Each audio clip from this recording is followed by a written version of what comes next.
Good morning students. In the last lecture we had discussed the concept of debenture. In this lecture we are going to discuss the concept of commercial bank. Commercial bank is one of the type of borrowed fund.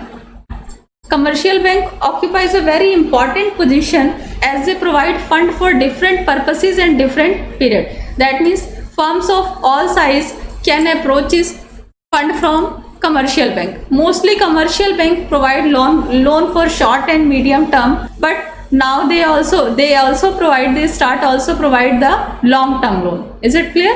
Commercial bank अब क्या करते हैं कि long term loan भी हमें issue करने लगे हैं, और कमर्शियल बैंक जो बहुत इंपॉर्टेंट है क्योंकि ये हर तरह की जो फर्म्स है वो अप्रोच कर सकती है यहाँ से लोन के लिए, either it may be your short period or medium time.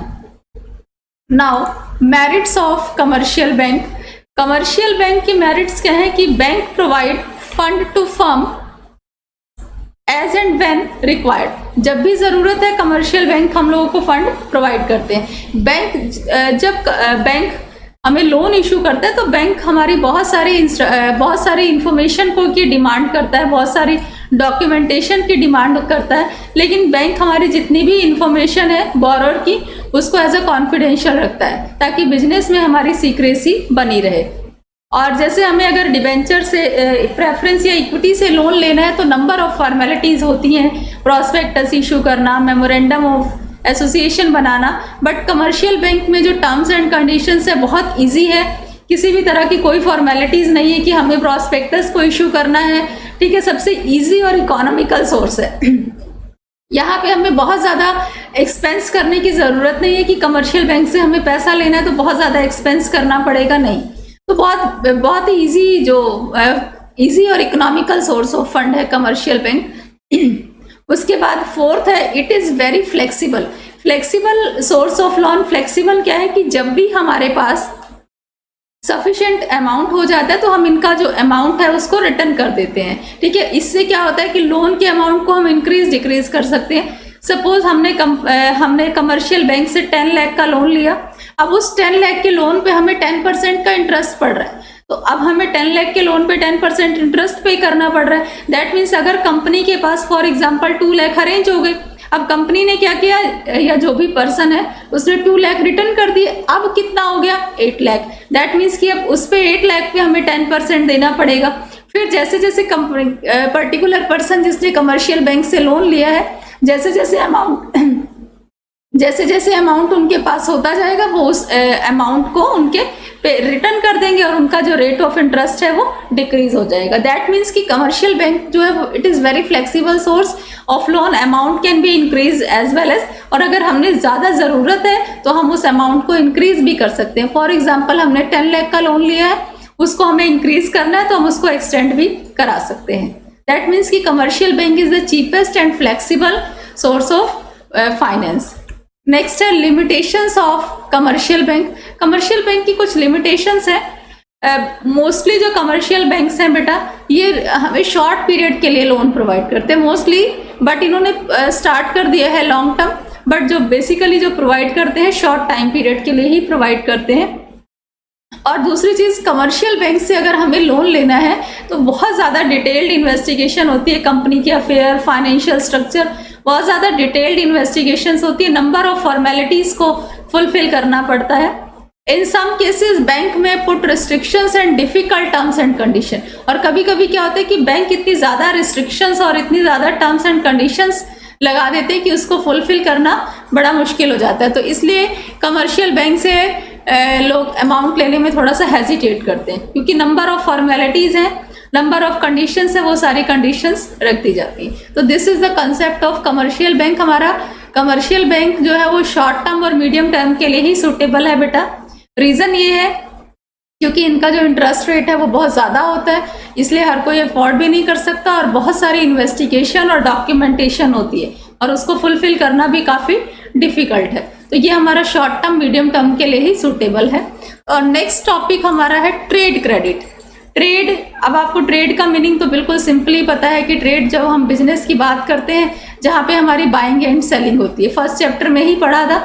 तो ट्रेड क्रेडिट क्या होता है कि ये हमारा जो क्रेडिटर्स हैं, जो सप्लायर्स हैं, उनके बीच में जब हम ट्रांजेक्शन्स होती है उसको हम क्या कहते हैं, trade credit. Trade credit refers to an arrangement whereby manufacturer is granted credit from the supplier of raw material, input, spare parts, etc. ठीक है ना। अब जैसे मैन्युफैक्चरर है, उसको रॉ मटेरियल मिल गया, स्पेयर पार्ट्स उसने क्रेडिट में परचेज कर लिए, और जैसे ही उसकी मैन्युफैक्चरिंग हो गई, सेल हो गई, जो अमाउंट मिलेगा वो उनका अमाउंट पे बैक कर देगा। इससे क्या होता है कि कंपनी को बहुत ज़्यादा लोन वगैरह पे मैन्युफैक्चरर को डिपेंड नहीं रहना पड़ता है। ठीक है, कभी उसने रॉ मटेरियल ले लिया क्रेडिट में, इनपुट, स्पेयर पार्ट्स, ये सब मिल गए। अब सप्लायर क्या करते हैं, supplier further allow customers to pay their outstanding balance within a credit period. ठीक है ना, जो भी उनका टाइम पीरियड जो उन लोगों के बीच में डिसाइड हुआ है, 1 month 2 month, it depends on the condition. तो generally the duration of trade credit is 3 to 6 month and it is a short term financing facility. ये शॉर्ट टर्म फाइनेंसिंग फैसिलिटी है। ट्रेड क्रेडिट में भी थोड़ा सा risk है, क्योंकि जो बायर है वो सप्लायर क्या करता है, उससे प्रॉमिसरी नोट ले लेता है, और अगर बायर ने उस पर्टिकुलर टाइम पे अमाउंट नहीं पे किया तो जो सप्लायर है वो लीगल एक्शन भी ले सकता है ट्रेड क्रेडिट में। बट ये हमारा ट्रेड क्रेडिट जो है सप्लायर और क्रेडिटर के बीच में होता है। Next is availability of trade credit depends on. अब हर किसी फर्म को, हर किसी मैन्युफैक्चरर को तो ट्रेड क्रेडिट मिलेगा नहीं, डिपेंड करता है कि नेचर ऑफ फर्म का नेचर क्या है, मैन्युफैक्चरिंग है, ट्रेडिंग है, ठीक है, ये सारी चीज़ें नेचर पर डिपेंड करता है। साइज ऑफ फर्म, कि स्मॉल साइज का फर्म है या लार्ज साइज का फर्म है, क्योंकि अगर हमारा फर्म अच्छा खासा साइज है तो दैट मीन्स कि वो ट्रेड क्रेडिट जो अमाउंट है वो ऑन टाइम दे देंगे। तो ये डिपेंड करता है कि हमारी फर्म का साइज क्या है। स्टेटस और credit worthiness of the firm. Status that means उस कंपनी का क्या पोजीशन है, क्रेडिट वर्दीनेस कैसी है, रेपुटेशन कैसी है, उनकी लास्ट डीलिंग के बेसिस पे भी ऑब्जर्व कर सकते हैं कि उनकी कैसी क्रेडिट वर्दीनेस है, कि वो अमाउंट टाइम पे करते, रिटर्न करते हैं। नहीं पता चला सामान खरीद लिया, कहा 1 month में पेमेंट करेंगे, 2 month 3 month ऐसे 1 year हो गया। तो ये क्रेडिट वर्दीनेस, रेपुटेशन जो है वो लास्ट उनकी डीलिंग के बेसिस पे भी पता चल जाती है। नेक्स्ट है हमारा merits of trade credit. Readily available जो ट्रेड क्रेडिट है ये हमारे बिल्कुल इसमें कोई भी फॉर्मेलिटीज नहीं है, कोई भी प्रोस्पेक्टस इशू नहीं करना है, कुछ नहीं, ये हमेशा अवेलेबल है। जब भी बाइंग और सेलिंग है वो इजीली हम कर सकते हैं। यहाँ पे एज सच कोई बहुत ज़्यादा फॉर्मेलिटीज़ नहीं है कि बहुत ज़्यादा डिटेल्ड है रिटर्न में कुछ ऐसा नहीं है। यहाँ पे हम हमेशा ट्रेड क्रेडिट मतलब दैट मीन्स कि manufacturer easily credit goods purchase कर सकता है। फ्लेक्सिबल ट्रेड क्रेडिट हमारे क्या है, फ्लेक्सिबल है, ठीक है ना। जब भी टाइम पीरियड हो गया, नहीं भी हुआ और अगर अमाउंट सफिशिएंट अवेलेबल है तो हम उनका अमाउंट पे कर सकते हैं। जैसे हमने फॉर एग्जांपल मैन्युफैक्चरर ने क्या किया, 1 लाख का रॉ मटेरियल क्रेडिट में परचेज कर लिया। अब 1 लाख का रॉ मटेरियल परचेज कर लिया, अब उसके पास अमाउंट अवेलेबल है तो वो उसका अमाउंट पे कर सकता है। No flotation cost. Flotation cost आपको पता ही है कि cost incurred on issuing share capital. जैसे हमें इक्विटी शेयर या प्रेफरेंस शेयर को इशू करना है तो इशू करने के लिए जो हम एक्सपेंस करते हैं लाइक प्रोस्पेक्टस इशू करना, मेमोरेंडम ऑफ एसोसिएशन बनाना, ये सारे जितने भी एक्सपेंसेस होते हैं इसको फ्लोटेशन कॉस्ट कहा जाता है। लेकिन हमारे जो ट्रेड क्रेडिट है यहाँ पे किसी तरह का फ्लोटेशन कॉस्ट नहीं होता। ये परचेज और सेल करते time on the spot decide हो जाता है कि सेल करे, क्रेडिट में सेल करे होगी या नहीं होगी। Limitations of trade credit. Trade credit की हमारी लिमिटेशन क्या है कि इसमें प्राइस हमारा इंक्रीज हो जाता है। कभी कभी जब गुड्स हमारी क्रेडिट में सेल होती हैं तो प्रोडक्ट का प्राइस इंक्रीज कर देते हैं, उसका प्राइस उसी में चार्ज कर लेते हैं।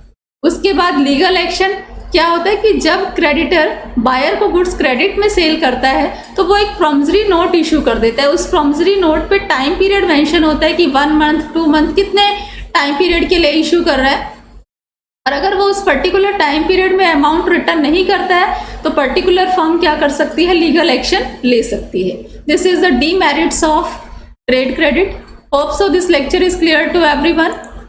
Thank you.